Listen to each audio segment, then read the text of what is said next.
You probably don't know this, but you're actually sitting on a gold mine every time you scroll on social media. Now, most people are just wasting countless hours, but the smartest people are actually taking these platforms and turning them into streams of income. The craziest part is you don't need a lot of followers. You don't have to have the fanciest camera or a lot of experience even creating content. This strategy actually works whether or not you're starting out or just trying to figure it out. And in this video, I'm actually going to break down and give away the exact system that I personally use to start making $10, $12, $20,000 per month using nothing but social media. This means I never sent any cold DMs, I never sent any cold emails, and I never used any paid ads, which means you can actually do this and start today. And no, this isn't some overhyped theory where I sell you a course or whatever. I'm giving the whole thing away, and it's proven. I've done it, I've helped other people do it, and now I'm just gonna show you how to do it step by step. Now, I did create chapters for this video because some people might be further along in their journey and maybe you wanna jump to the part that's more relevant. But the process is broken down into pretty much 5 parts.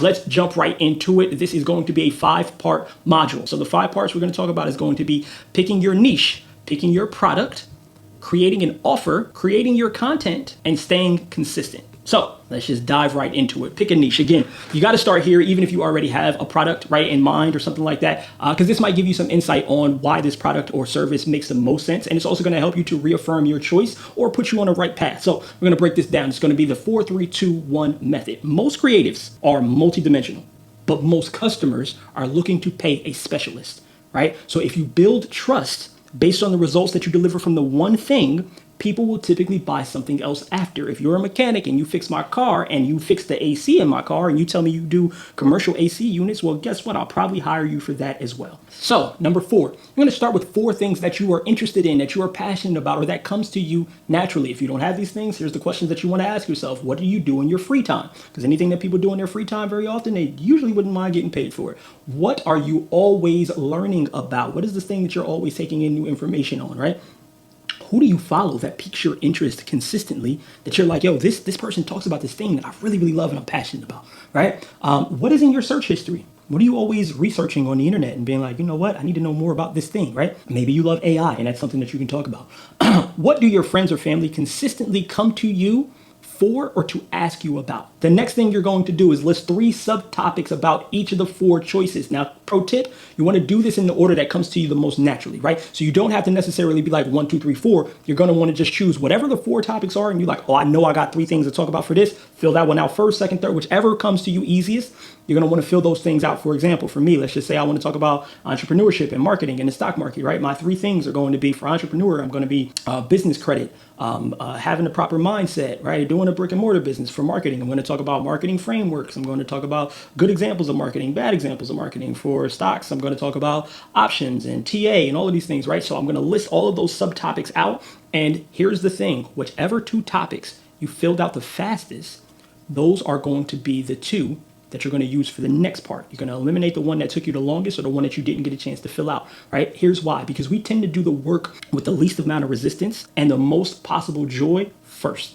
So if you filled out these things first, or if you couldn't even fill out some other things, you know, the 3 topics for your 4 choices, that's a clear-cut sign of the top 2 that you're going to use. Now, determine the best one. Here's what you're going to ask yourself. Which of these brings you the most effortless joy?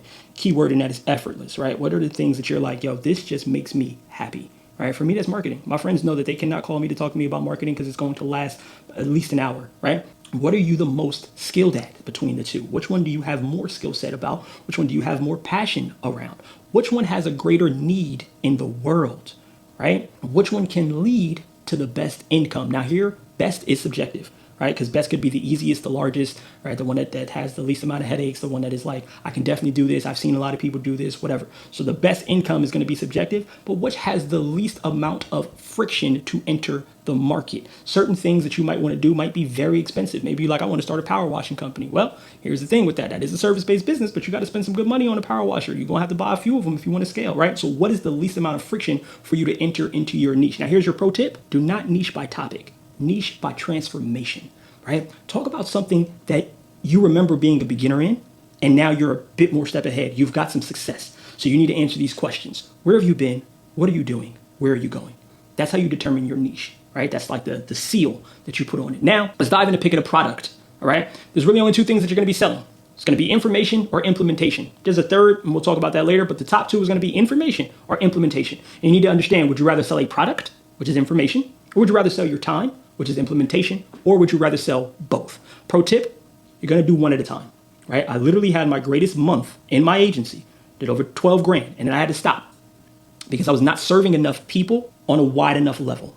And I felt that I had more to offer. So that's what made me stop and start creating my digital products, because those are things that people at a different level who necessarily can't afford my services in my agency, they can purchase them, right? And so what you're going to be thinking about in terms of whether or not you're going to do a product or a service is product versus time. A product gets done once and then it gets marketed as a solution for a specific problem. The thing about products is they're usually lower price.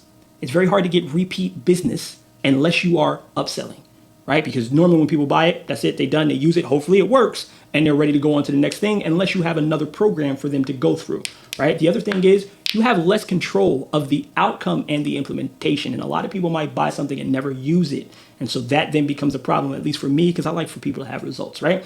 But it usually requires inbound attention. Most people use a lead magnet. Now, in terms of a lead magnet, that is something free that you're willing to offer somebody to let them know that they should be paying you attention, to let them know, hey, this is some of the things that I talk about. This is who I am. It's a product for you to make people feel a little bit more comfortable from just working with you, right? And typically you get somewhere to contact them, an email, something like that. Those are all about product. Now let's talk about time. If you're doing a service-based business, right?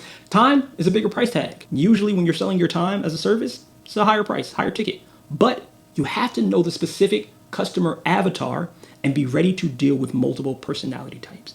You got to know who you're talking to, who you want to deal with, because a lot of people are going to be attracted to what you have to offer as a solution for their problem, but you might not want to work with those types of people. So you need to understand that that's one of the things that happens with time. So you got to be very, very specific on the type of customer you want to work with so as you start to create content for them. And we'll talk about that a little bit later, right? Now, when you're selling time or a service, it's usually going to require time twice because it usually requires a consultation call of some kind. Now, you can charge for the consultation calls. You'll get a lot less of them, but it's really up to you. But just understand that you typically have to have a consultation call to explain to somebody what it is, right? That means that this then requires sales skills to convert. So if you're somebody who's like, yo, I'm a people person, I love people, I can sell, I can talk to anybody, that's for you. That's perfect, right? And that's not a problem. But here's the thing you also have to remember. The higher the price, the more touch points people need, right? In order for them to feel like you actually have a solution for their problem, that problem needs to be highly valuable and immediate, or they need to see you multiple times in order to know that you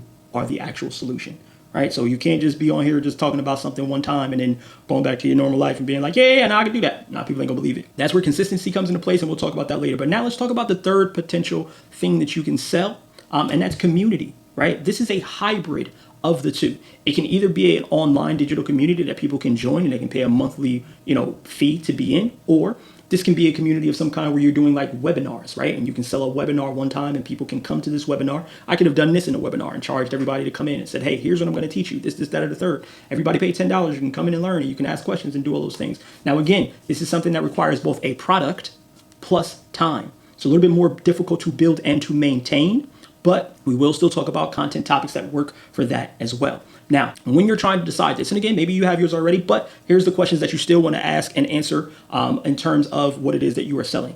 What will best serve my intended audience? Some people need more inspiration than they need information. And so maybe you have to be there to hold their hand in order for them to actually be served, in order for them to actually get the best results, right? Which will get me to my desired financial outcome the best? Again, best is subjective. You need to answer, well, for me, it's best time. Maybe it's a time thing, but maybe it's the least amount of effort, right? So which is going to help me get to my desired financial outcome the best? And again, best is subjective. Last one, and this is probably the most important one. This is the one that I wish I would have asked myself a lot sooner. Which one is going to bring me the most joy? Which one am I going to wake up every single day and be like, you know what, I can't wait to do this? Which one is the one that I'm going to go to sleep about thinking about? So in terms of what to sell, and you're like, all right, I think I got an idea. Your solution needs to meet a current problem and then promise a transformation. Somebody has a problem. Your solution should promise a transformation from that problem to their desired outcome in a certain time frame. And so here's what you're going to want to know about when you're looking for your customer avatar, or if you already have your niche and you're like, okay, I think I got it now. How do I develop this product? Here's where you start. You're going to want to find 10 problems that your audience faces, 10 desires that they have, 3 consequences of not taking action. You can actually add more to that if you want. And then 5 insecurities that they face. This is going to be your starting bucket for you developing your product or service. It's also going to be great for you to start talking about content, but we'll talk about that a little bit later. Just stick with me, all right? Now, pro tip, when you're deciding what to sell, this means you need to decide what best suits your life at the moment. If you're somebody who's like, I'm about to have a kid, maybe you don't want to do a community. Maybe you don't want to do a service. You're like, I'm already going to be servicing a human. And so you also need to know what best suits your desired level of engagement. How much effort do you want to put into this thing, and your communication frequency? Because if you have the type of personality that likes to motivate people, then hey, maybe a community is for you, because you can show up every day with a quote. You can show up every day and get people riled up. If that is you, you need to know your communication frequency and then understand how best to create from there and what type of product you're going to make. So again, in terms of what to sell, you're going to find 10 problems that your audience face, 10 desires that they have, 3 consequences of not taking action, 5 insecurities that they face, and you're always going to want to focus on where you were, where you are, and how you got there, and that's going to help you to determine your product. Now, once you've got your product, you're going to need to create an offer and make it irresistible. All right, so listen, if you're serious about having success on social media and you want to skip all the trial and error parts, then I have something for you. It's a community I created. It's completely free. It's called the Success on Social Club, or the SOS Club. Basically, it's where I drop all of my strategies, my behind the scenes stuff. I answer a lot of personal questions. It's all the stuff that you can get from me, but you won't find anywhere else. There's no fluff. There's no recycled advice. It's just real moves that actually work. And like I said, it's free. You literally get access to me, all of my resources, my templates, etc. And so if you're ready to level up your game and have some success on social media, then just hit the link that's in the description and you can actually join the SOS Club for free. So let's get it. And the first thing we got to talk about is, what is an offer? Because a product is not an offer, and an offer is more than your product. Think of the offer as the entire package that comes with the product. Let's just say a Snapple, right? When you buy a Snapple, you also get the quote on the top. That's their offer. The Snapple is just the product, right? So it's what else comes with this thing. Now here's what you're going to want to focus on. Your offer, a good offer, helps to eliminate the amount of work that people will have to do. And so again, you can add certain things like guides, frameworks, tools that, like, I could just be like, hey, write all this stuff down. But no, I'm going to give you guys the guide. I'm going to give you guys the actual thing that you can just fill it all in, right? No problem. Here's how Alex Hormozi phrases it. It's promise of outcome plus time to delivery plus the action items. Right? So what is the promise of the outcome? How long is it going to take them to get to that outcome? And what are the action items that they're going to have to do? Here's how I look at it. It's a 3P system. Proof, promise, plan. Proof. This is a little bit about your story or the success that you had for others. Same thing as promise of outcome, right? Hey, I was here, now I'm here, right? I had a friend who was here, now they're here, right? That's your proof. The promise. What is it that you're going to deliver? I'm going to help you get from here to here, right? And then the plan. What is the structure that you're going to deliver it in? Proof, promise, plan. These are the 3 key factors that is going to help you define your offer. Now, when you want to make it a little bit better, you get some sub-elements, right? There's 4 sub-elements. Every good offer solves a specific problem, has a secret sauce, is priced accordingly, and the reward outweighs the risk. We're going to break each one of these down, all right? In terms of making an offer that solves a core problem, human beings have 3 needs. It's health, wealth, and status. There's a 4th bonus, we'll talk about that, but these are the 3 main needs. So you're going to understand which people want more, and you also need to understand which one they actually want. Here's why. Say you're in fitness. I can go to the gym because I want to be healthier, or because I want to look better in social circles, and that's going to boost my status. And so your offer is going to need to speak to that desire. Is it health? Is it boosting how I look? In terms of wealth, wealth does not always mean money. It could mean time freedom. It could mean financial security. Right? Hey, if you're looking to be able to work from anywhere in the world and only have to work 4 hours a day and still make this much money, here's my product or my solution. Hey, if you just had kids and you want to make sure that they're going to be set up for the rest of their life without you having to do too much effort, here's my product or solution or service. Number 3, status. This does not always equal power, but it could be a sense of belonging and being recognized in their field. So maybe your product or service comes with a certificate, right? That says, hey, I've completed this thing. This is who I am. I'm a part of this elite club now. Now, the last one, the bonus one, this is a pro tip. This is really more so for service-based businesses, but maybe what you're talking about, what your core problem is saving somebody time, hurdles, or headaches. Right? I'm going to save you time. I'm going to save you the hurdles, and I'm going to save you from the headaches. Again, this is usually for service-based business, but these are some things that you can offer to solve the core problem. Now, in order to properly solve a core problem, you need to understand the pain points plus the prevention. If my business has a wait list, I don't need more clients. So don't come to me telling you get more clients. I might need a system that will allow me to serve more people in less time.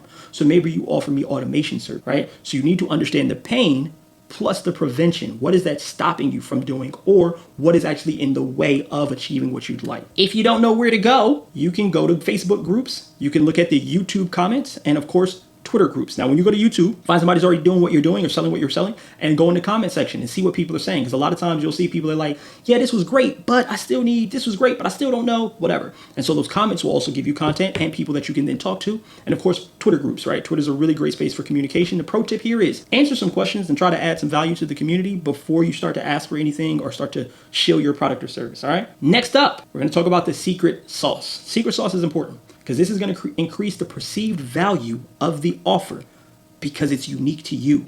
So if customers believe that they can't get the same results or benefits elsewhere with the same process, they're a lot more likely to be interested. So you always want to talk about your secret sauce. Here's how you do that. Here's how you start to establish your secret sauce. You start to talk about the relevance and the effectiveness. So how effective is this? How relevant is it right now to your audience, to their problem, to the current environment, to the landscape about what's going on? And then your secret sauce can also include the recipe, right? How is it different? Or here's one of my recipe statements. Most content marketers focus on the algorithm and copying what has worked for others. But we know that virality is like lightning. It usually does not strike in the same area twice. Our formula focuses on what makes good content go viral, and we help you apply that science to your marketing. This means you're not stuck to one platform or copying some other creator and crossing your fingers. We create products that guarantee to see results based on our research methods and our application frameworks. That is a part of my recipe and my secret sauce. So I just talk about what's a little bit different and what I do, and I differentiate myself, right? And that's what you're going to want to do, is start to create those statements in order for people to understand your secret sauce. The other thing that you can talk about in your secret sauce are the elements, right? Everything that's included and why all of these things help, right? It's best to put it in a list format with clear messaging, right? Here's what my product has. This, that, and the third. And here's why this helps, right? When I do calls with people, I always make sure to let them know this call is actually going to be recorded, which means you have it for life. So you pay one time, you get all of the information for life. It ain't like you got to try to relearn it all. No, you can go back and rewatch it as much as you want. So now we covered sauce. Let's talk about packaging and price, all right? How are you packaging this thing up? How are you going to show the value in the price? Here's how you want to do it. This goes back to that promise of transformation, right? Where are they now, and where will your product take them? Depending on the depth of the journey, you need to consider this in the price. If I'm promising you that you're going to go from $0 to making $10,000 a month, well, me charging you anywhere from $500 to $1,000 is reasonable, because that's a fraction of what it is that you're going to make. And so you need to understand how to position that in your pricing. And you want to make sure that you talk about the promise of transformation so that they see the full value in it.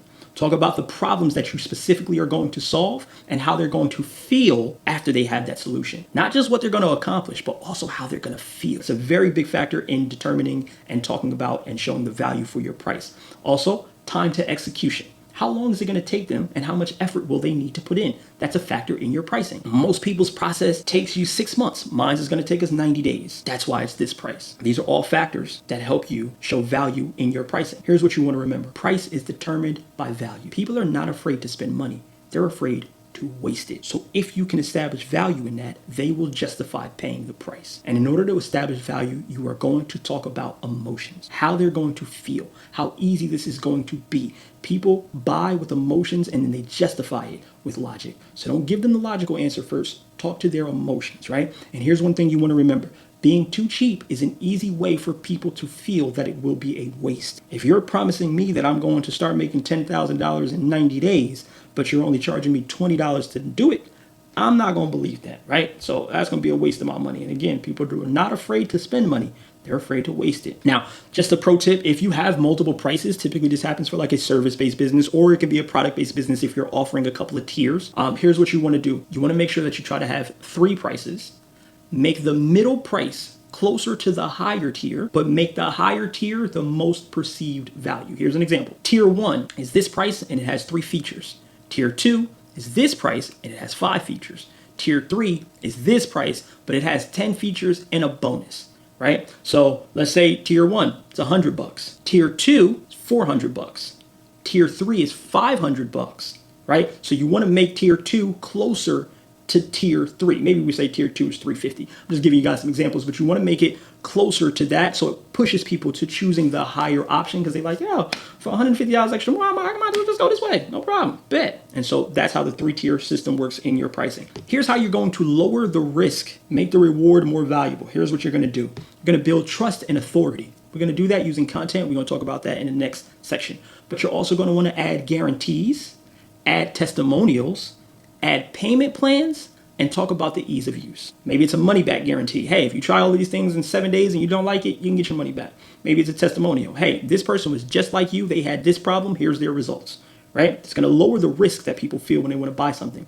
Payment plans. Hey, I know this is steep, but you can actually pay this off in 4 plans, right? X amount of dollars per month, $25 a month, no problem, right? And for that, you're going to want to use like Klarna, Afterpay, stuff like that. And then talk about the ease of use. Hey, this thing is so simple that it's fail proof, right? There's no way that you cannot win, because these steps are so easy and I'm going to lay them all out. And again, your results and testimonials, right? That's always going to help to lower the risk. But the main way that we're going to lower risk is also the same way that we're going to get a lot of the exposure, and that's through our content strategy, right? This is going to be a bit more in depth than the other sections, but I'm going to give you 10 quick tips that you're going to use immediately, right? These are going to be super value packed. When you're doing videos, make them as short as possible. When you edit them, see what else you can cut out. If you write your scripts, see what else you can eliminate. Keep your videos as short as possible. Having somebody's attention is a privilege. That's why I'm running through this course, because I don't want to waste your time, right? Make your videos as short as possible. Use the word you often. Again, I don't want to waste your time. That's going to make the content connect a lot easier. Use curiosity. Ask a question. Hey, are you tired of just posting regular content and not being able to get no money off of it? That is a micro commitment, right? People are a lot more likely to do whatever it is that you want them to do because you already got them in a state of yes. All right.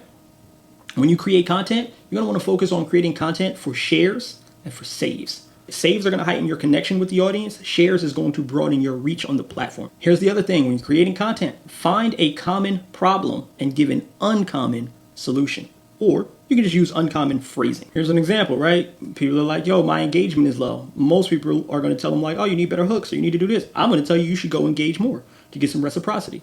Right? You got low engagement, go leave a bunch of comments on a bunch of people's stuff. Make sure that they seeing you. Make sure that they paying you attention. That's one of my hacks that I use to get people out of the pits, right? If you got super low engagement, we call that the pits. This is how we get you out. We're going to go and actually do engagement on your behalf. And that becomes a part of the product, right? That people will buy. You're going to write on a 5th grade comprehension level.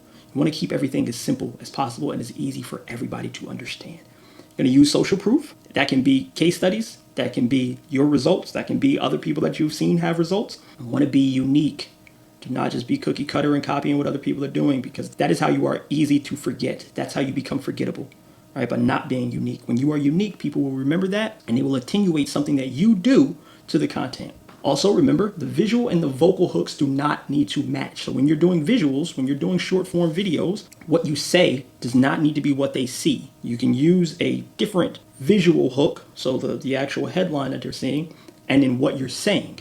They should be kind of aligned, but you can utilize those as 2 hooks in one. I had a post that said, the visual hook in the headline said, avoid this scam. But verbally, I was saying, you're probably going to get scammed if you don't do these things. Still had the word scam in it, but there were 2 totally different hooks. The headline is telling you, hey, avoid this. The audio is saying, you probably going to be a victim of this, right? And then number 10, quantity matters in the beginning, but quality matters for the sale. Those are just the 10 first quick content strategy tips, just in case you need a break or something like that, because we're about to dive into it. I'm going to be giving you a top-down overview of what it takes to make content that will then drive cash, right? So first off, what types of content are we making? There's only 5 types of content that you can make.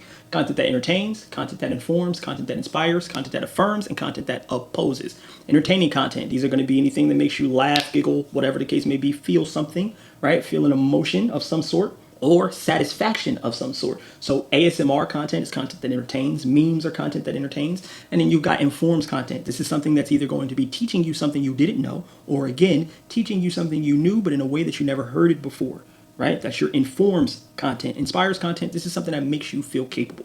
This can be lifestyle. It's like, yo, you could live like this too. I wasn't always living like this, but now here's how I live. I'm inspiring you to do the same thing, right? I want you to feel capable. I used to be just like you, making content, not making a dime. Now I get paid. And you can too, as long as you finish this course.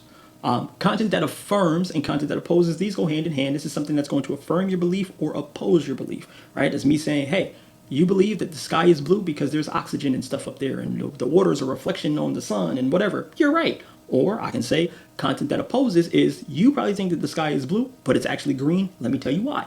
And so these are things that you're going to want to use in your content. And when you're starting to create content, these are the buckets that you're going to want to create from so that you can analyze which one resonates the best. And it also gives you a bunch of different stuff so you never stay stiff, right? So you're like, all right, cool. Today I did a bunch of informs. Let me do something that inspires. Let me do something that entertains. Next up, you're going to want to use the PACC method, PACC, right? You need to understand the platform, your audience, the culture, and the creative, right? Platform. You got to understand the platform and what it prioritizes and how it uses content, and then use that to your advantage. For example, TikTok for a while, they were prioritizing long form video. And they want people to go live. They also want you to use hashtags, right? That's really how you get seen and tell people what your content is about. They also want you to do things in platform as often as possible.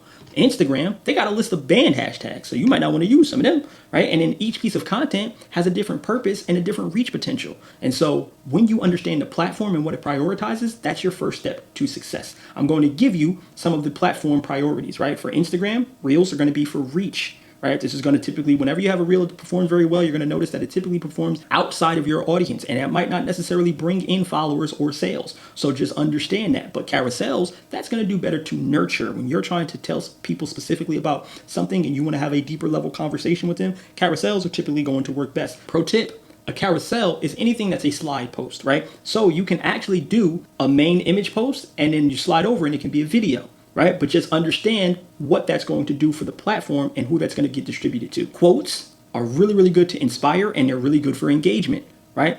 Instagram lives or TikTok lives or even YouTube lives, they're really good to demonstrate the product or service, and then DMs are really good to sell, right? That's a one-to-one connection. It's a lot easier for you to sell from there and talk to people about any questions that they have or why they might be hesitant to do something, right? So now let's talk about types of contents and what those types are going to do. So the best way to inform people is to use lists, to have tips, and to have guides.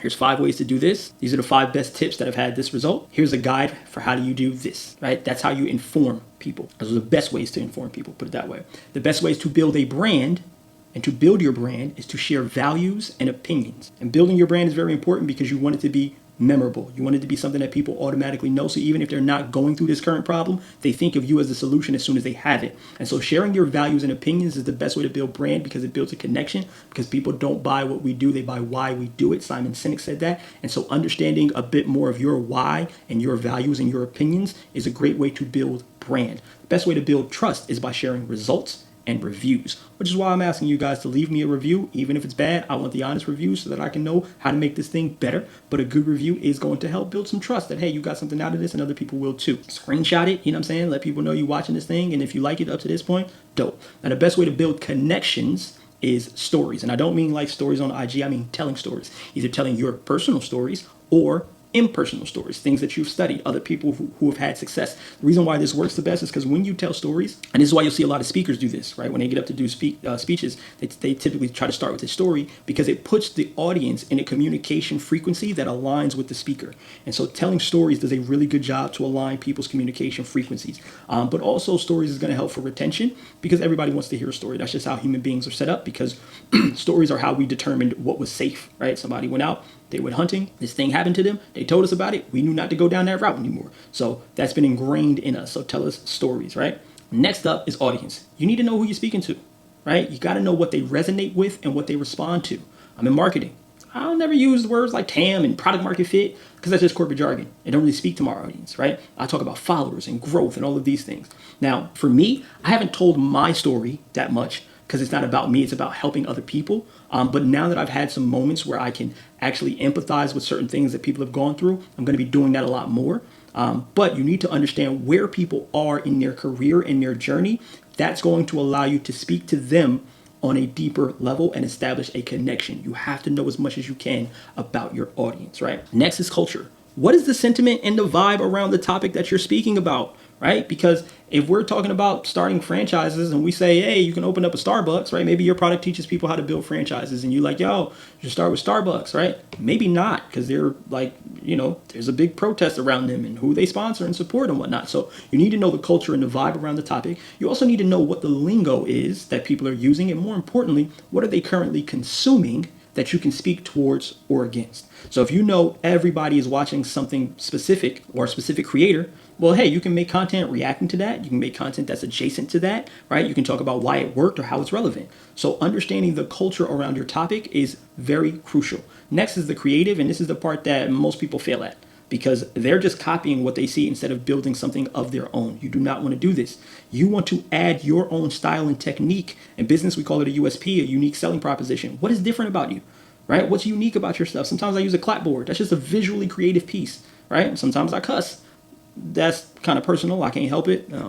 It's always been like that. But I know that there's a ton of people out there who are visual learners. And so I add flowcharts to my stuff, right, to help them digest it better. Having that bit of creativity is going to help you to stand out and be, again, memorable. You want to pop up in people's memories when they're having a problem so that you are positioned as the solution, you and your product or service. Here's some questions that you're going to ask. We call it questions for the quest.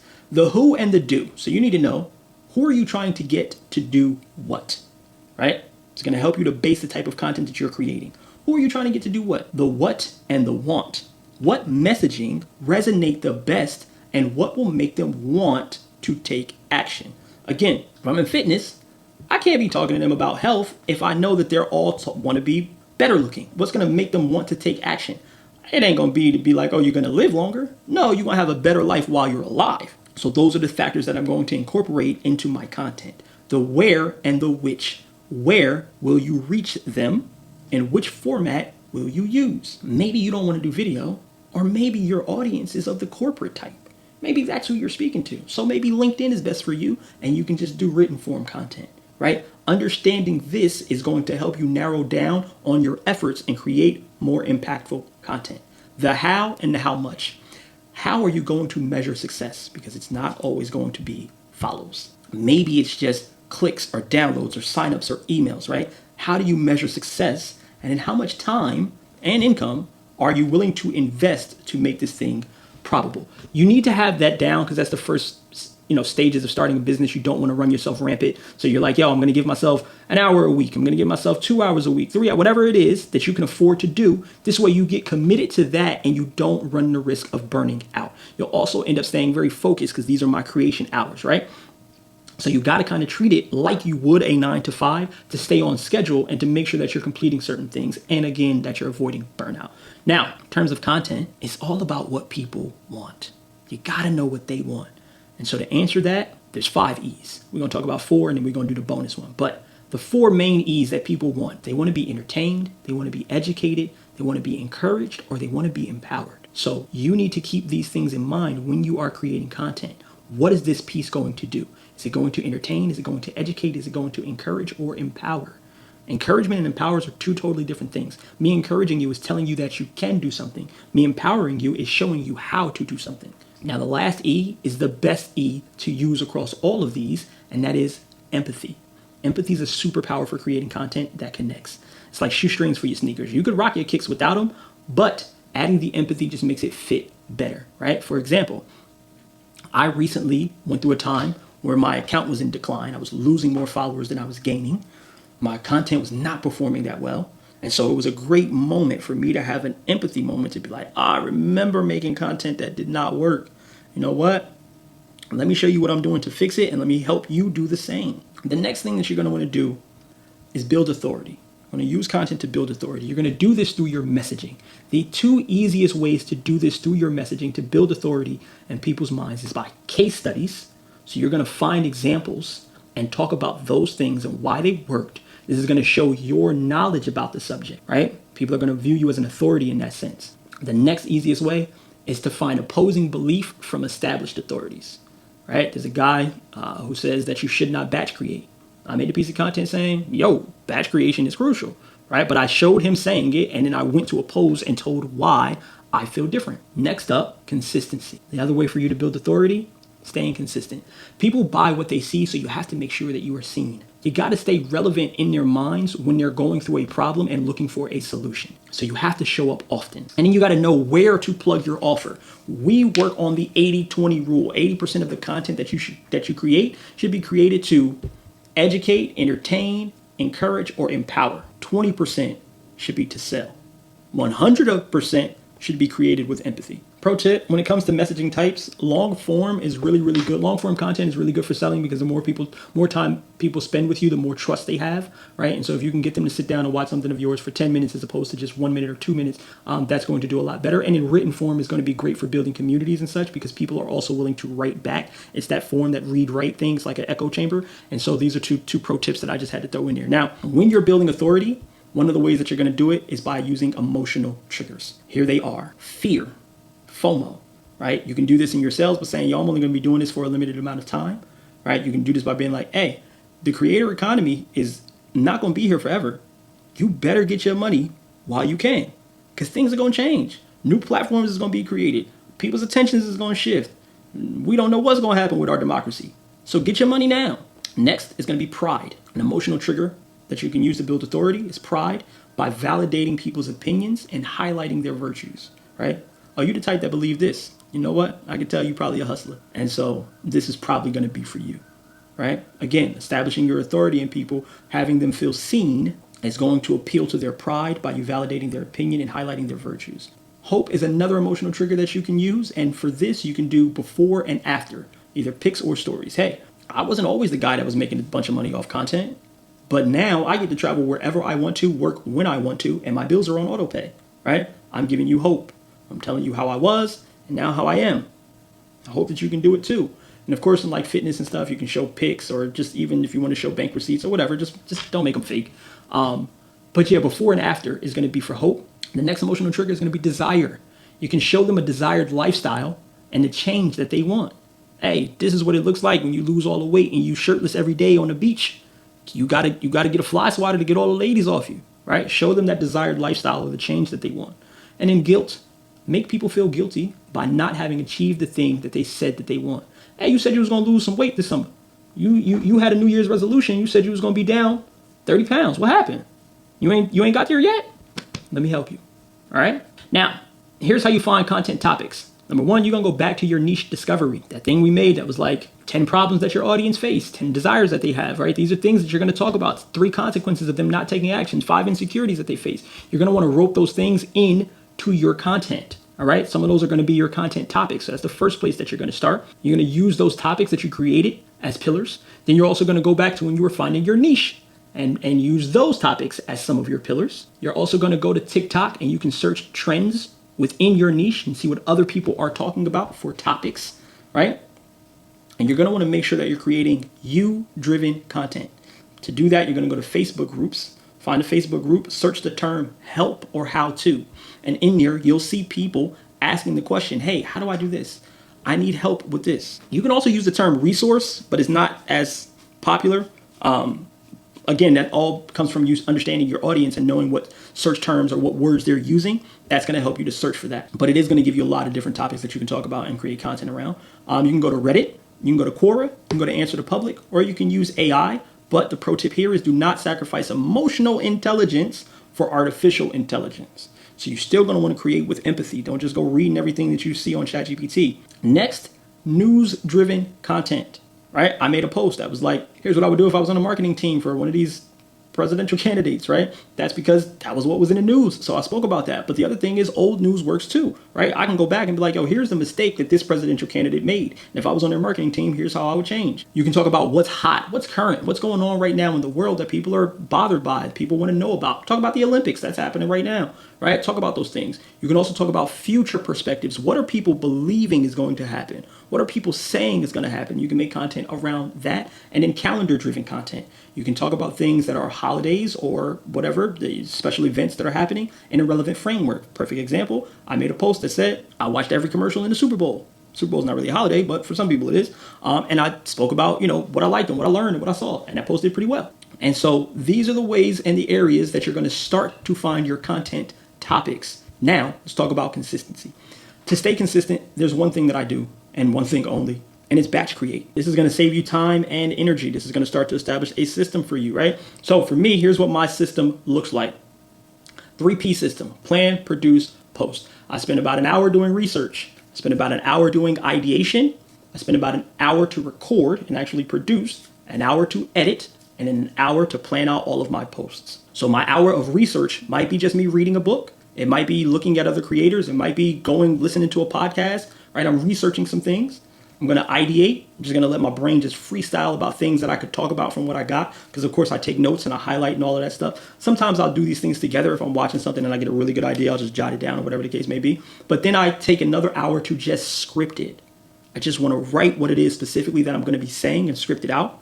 Typically, I'll take another hour after that to edit the script because I want it to be as short as possible. But then I take another hour to record, right? Because usually I have a bunch of these things.